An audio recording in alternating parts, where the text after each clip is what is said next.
All right. So this is for user FitzFreddit on Ask Men Reddit subreddit. How do you handle vulnerability? A few years back, I opened up to my then girlfriend about some anxiety I was having and got completely crushed. Since then, I've had major vulnerability issues. Well, of course you have. Like, that seems pretty normal to me, man, given that you've opened yourself up.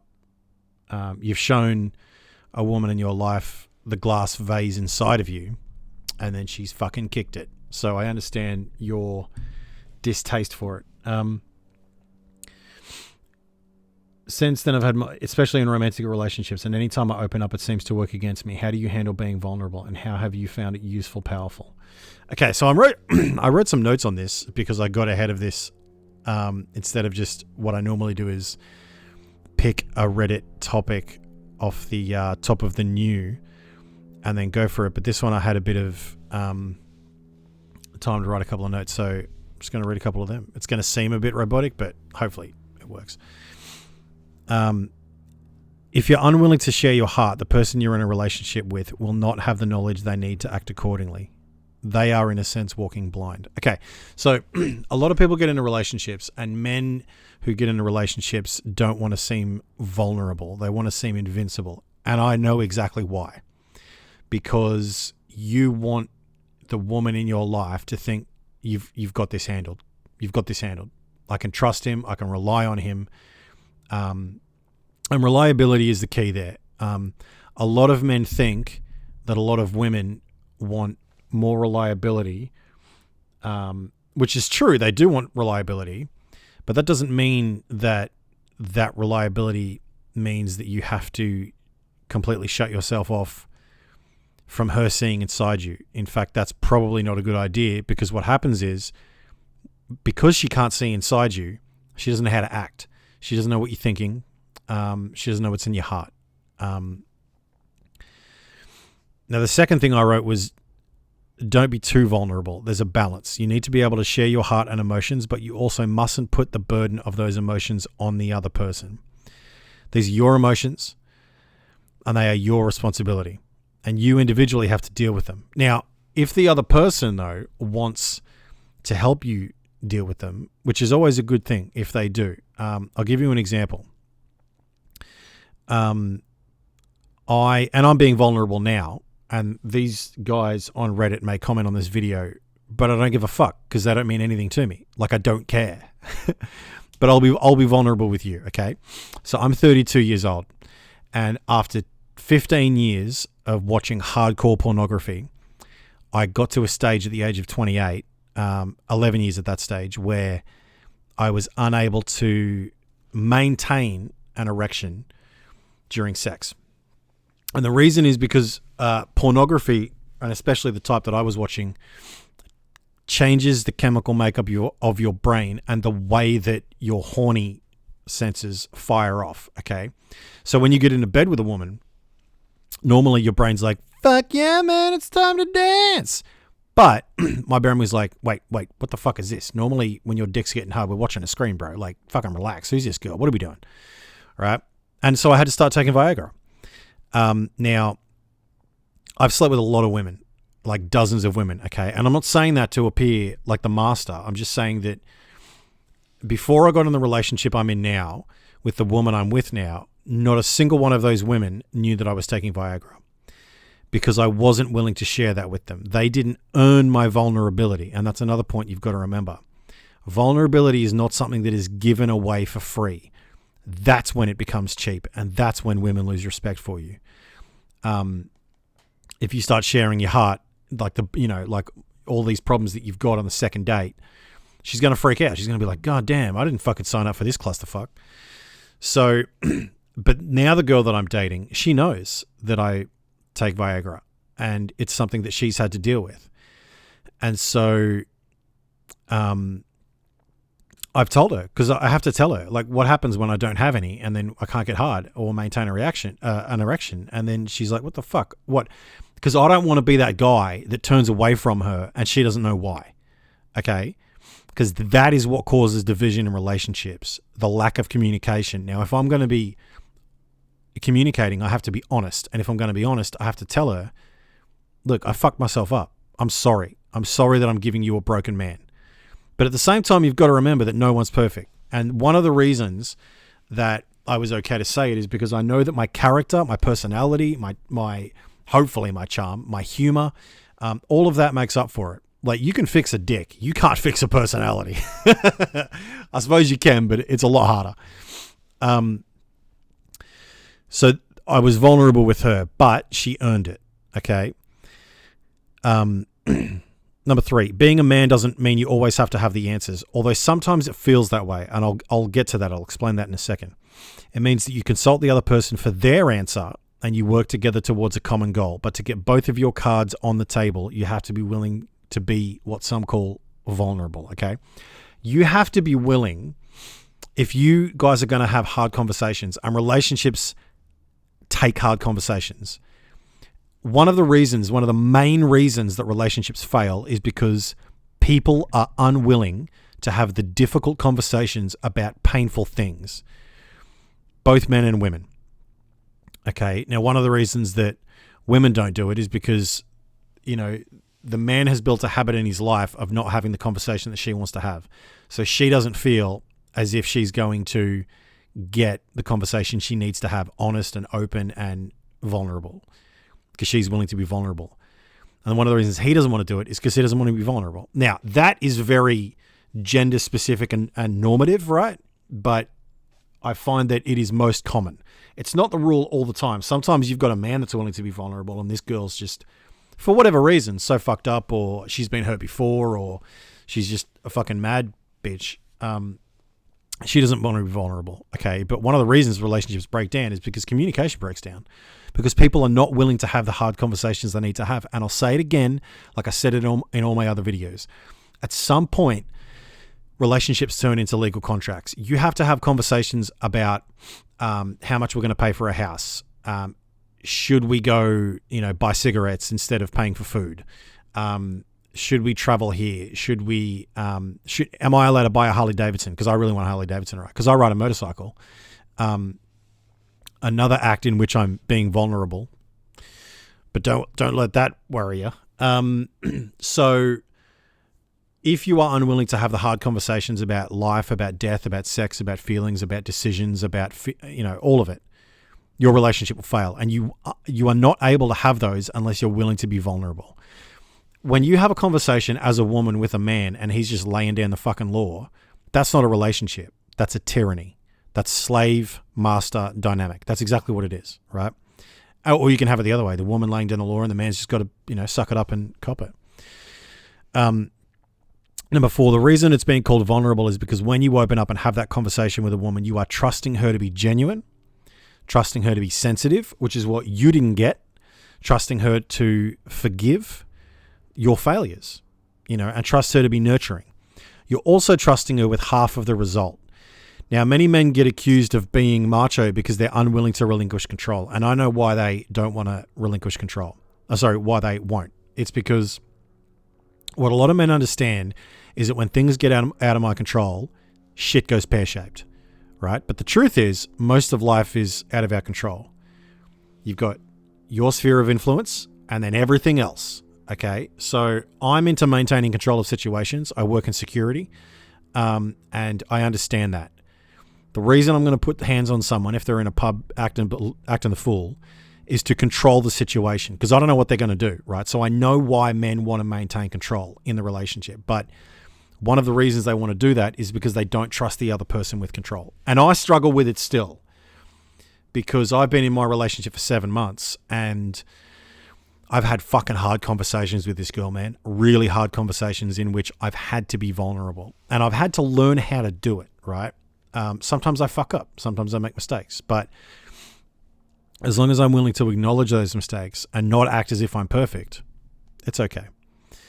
And one of the things that men also forget when they refuse to relinquish control is that the other person, usually the woman, unless you're gay, the other person needs to have a sense of stake in the relationship, a sense of ownership and control in the relationship. Okay. Number 5, some women don't like vulnerability because they see it as weakness. Those women are fucked up. All right. I'm going to tell it to you straight. They're fucked up. Now, here's what you have to remember. Men learn to love, communicate, and be in a relationship when they are boys. Monkey see, monkey do. Okay? Some men have a chemical or biological predisposition to be either vulnerable or not. But the effect of what they see other men do, for example, their father, their uncles, and their friends, especially older males probably about 2 to 5 years to 10 years older than them, they will replicate those men's behavior because that's what we do. We are mimicking animals. Now, I'll give you the reasons that I'm vulnerable and that I was willing to be vulnerable with my girlfriend. A, because she asked me to be. And B, because she doesn't abuse that privilege. And it is a privilege. People want to talk about white privilege. It's not white privilege because no one gave it to me. But that's another subject. She gives me the space to be vulnerable and the space to make mistakes and the forgiveness when I do. Okay? So I suppose, just remember this. When people ask men to be vulnerable, what they forget to mention is that the women in those men's lives need to allow them to be that way. Look, some of these guys are right that have commented on this thread saying that women don't want it, because some women don't want it. Some women just want the man to deal with the whole fucking thing. And that's them abdicating their responsibility. Okay? If you want equality, you have to have responsibility. No more, no less. Okay? So I'll give you an example of what I mean. Okay? So I had a conversation with my girlfriend last night, and I stated that while I'm all about equality, I still feel the need to take lead in the relationship in the same way that if I hear a sound in the house at night, I'm going to go check it out. Okay? It is my responsibility as the man. I have a bigger frame. I have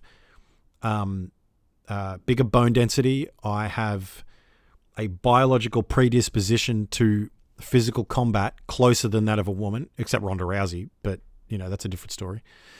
I'm gonna go check that out. It is my responsibility to protect my girlfriend and my children. That's just the truth.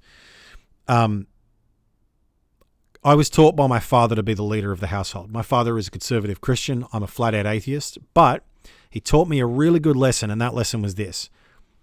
You're the leader. You need to make the decisions and consult the missus and have a chat and then go with it, right? Now, I do it a bit differently. I consult the missus and we come to a decision. Sometimes it's my way, sometimes it's her way, right? But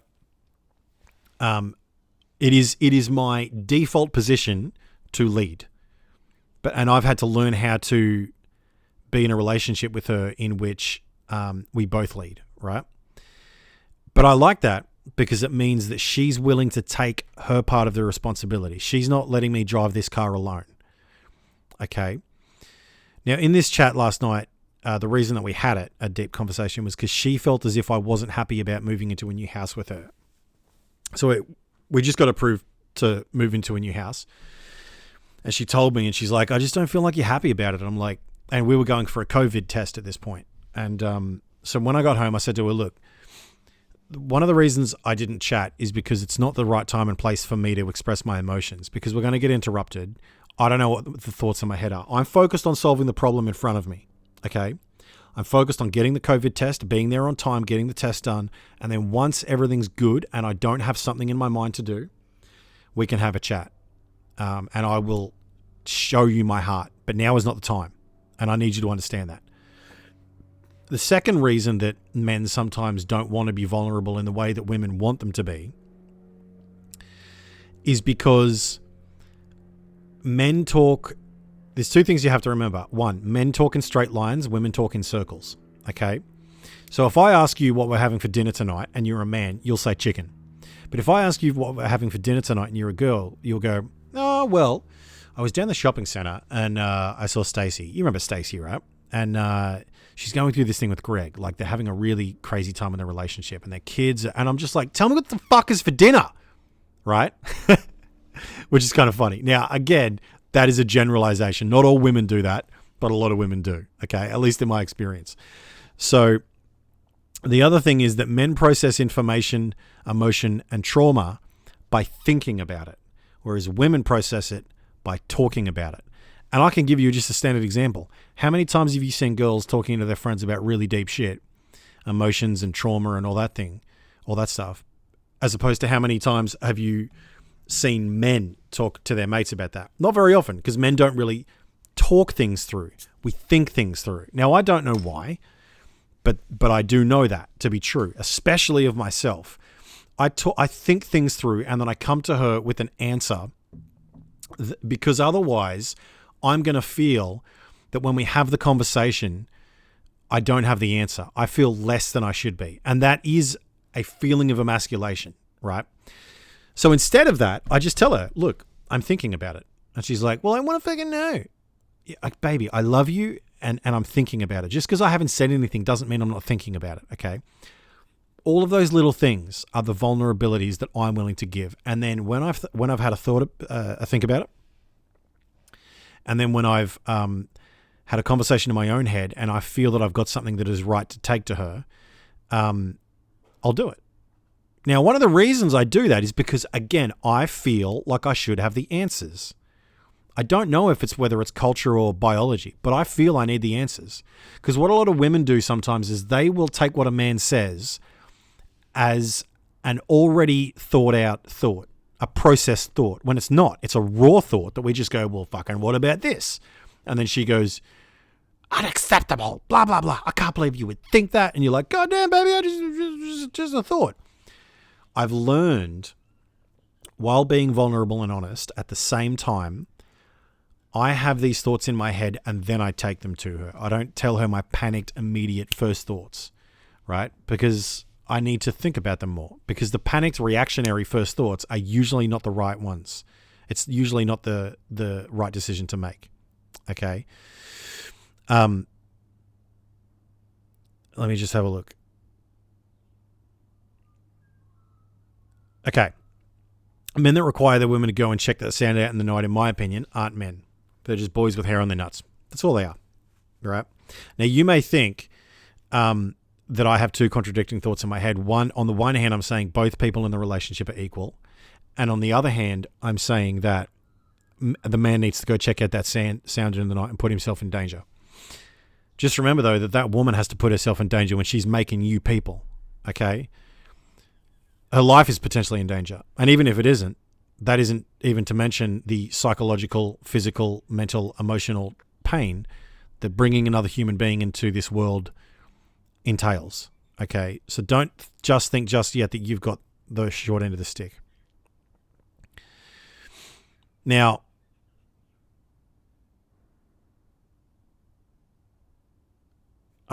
sorry about the pauses, by the way.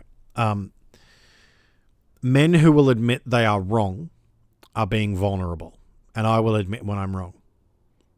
Men who can cry when they feel like crying are being vulnerable, and I'll cry when I need to cry. I don't give a fuck who's watching. I'll cry in public. I cry when I'm riding my motorcycle listening to an emotional song, right? Sometimes. Because what I do is I micro cry. I'll have a little cry here, a little cry here, a little cry here, a little cry here, throughout the week. Whatever it is that affects me in an emotional way and brings me to that place where I want to cry, I'll just have a little tear, wipe it away, and I get the fuck on with my life. It's very rare that I proper break down, right? I man cry all the time, but I don't break down, right? Because I don't need to. I don't build it and bottle it up and then it fucking explodes. I don't do that. You get it out. You microdose crying, right? Here's another thing that you have to think about, okay? Men who free climb mountains and walls, like that guy Alex Honnold from the Joe Rogan Experience, put themselves in a vulnerable position. Men who get into the octagon with only underwear on to fight another man are putting themselves in a vulnerable position. The men who ran into the buildings on 9/11 became extremely vulnerable, and we applaud them. And they are our heroes. I'm an Australian, and I remember watching the TV when you had firefighters and police officers and civilians running into the building when above them the sky is falling. And it's nearly 100% guaranteed they're going to die, but they fucking ran in there and they made themselves vulnerable. That is who our heroes are. Don't forget that, right? And the men who ran over the trenches at Gallipoli, or ran over the trenches in the Western Front or the Eastern Front of World War II and World War I, made themselves incredibly vulnerable. They ran into a hail of blood, steel, shrapnel, and bodies. And those men are our heroes for a reason. So I'll put it to you this way, to sum up, because I know this has been kind of a long video, to sum up. Vulnerability is a tool, right? It's a tool to help you express yourself, and it's a tool to help you express, to help others express themselves, okay? It is not to be taken lightly, and it is not to be given lightly. Don't just give a woman your vulnerability in your heart because she asks for it. Give it to her when she's earned it. Okay, that's what I do. And that's what I've done with the woman I'm currently with. We've been together 7 months. She's Mexican. She's banging hot, right? And I earn her every day, and she earns me every day. Because if she was to suddenly call me a bitch, like I don't give a fuck what these Reddit fools say, but I care what my girlfriend says. And if she was to abuse the privilege of seeing inside my heart, things are going to change quick, right? But she has just held me. She's just she just sits with me and she lets me express myself. That's what she does, okay? So be vulnerable, but be vulnerable in the right context. And if you need to learn how to do that, find men that are good at doing that. Watch the rest of my videos if you want, because there's a lot of general advice on relationships. Look, man, it's honestly been really fun making this video, and I wish you all the best. And I think that because you have already asked the question, there is definitely hope for you. I honestly believe that you will learn how to be vulnerable. As long as you get specifically women in your life, or a woman in your life, a single woman, that will allow you to be you. Don't throw it on her all at once, just gently ease into it, but just test the waters. Like, I'll give you an example. Me and my missus were watching a movie, and I just teared up, and I did that, oh, shit, I got something in my eye. And she noticed it, and she's like, "Aww," and she came over and hugged me. That's a woman that is going to allow you to be vulnerable, right? But then she has to do it again. There's consistency of behavior, okay? So don't give your heart to no one, but don't give your heart to anyone. Good luck, man.